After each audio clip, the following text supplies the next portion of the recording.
তোমার রং মহলে নিয়ে যাবো। দোস্ত আমার তার দেরি সহ্য হচ্ছে না, তুমি ওকে ছেড়ে দাও। বাহ বাহ বাহ, আমার ভাবিকে কি সুন্দর দেখাচ্ছে, ভিজা শরীরে এত ভালো। সখী কি হয়েছে ভাবটা?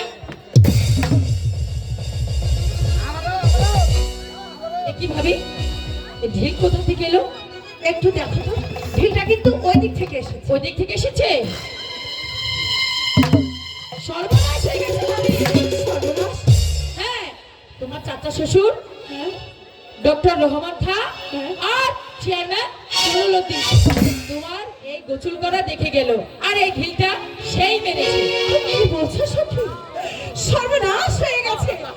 আরে সখী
ভোলার চেষ্টা করি, এত দুবার তার রূপ মূর্তি একটা দর্শকের সামনে ভেসে ওঠে।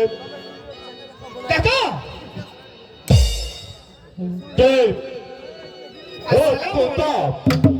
ওয়ালাইকুম আসসালাম। আপনার কি মনে করে